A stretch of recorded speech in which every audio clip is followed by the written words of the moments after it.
Hello, Miss Fine. This is my second video, and on this video, I'm going to be focusing on the river, the second chapter. I'm going to be seeing how Butler used mainly imagery, used imagery to kind of get the reader to picture how the setting looks and the scenery around what's happening. Mainly, this is going to be in when Donna is explaining what happened when she was saving Rufus from drowning. And right off the bat, you can just see on page 15, it says, I nodded.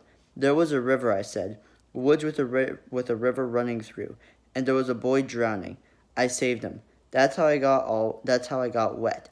So right after Donna reappears back in her Las Vegas apartment, she's wet and muddy. And here she gives a brief description of how this is happening, just by saying, there was a river, woods with a river running through, and there was a boy drowning. So readers can kind of picture a wood, a little river, and there's a guy there, he can't swim.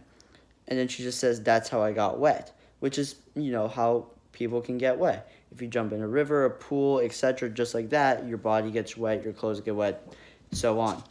But then also, she doesn't really describe what's actually there. And that's what happens on page 16. It says, I even recalled things that I hadn't realized I noticed. The trees I'd been near, for instance, were pine trees, tall and straight, with branches and nettles, mostly at the top. I had noticed that much somehow in the instant before I had seen Rufus, I'm sorry. It says, and I remembered something extra about Rufus's mother, her clothing. She had worn a long, dark dress that covered her from neck to feet, a silly thing to be wearing in a muddy riverbank. And she had spoken with an accent, a southern accent, and there was the unforgettable gun, long and deadly. So, I'm sorry for reading stuttery. I don't have my glasses on. I can't find them.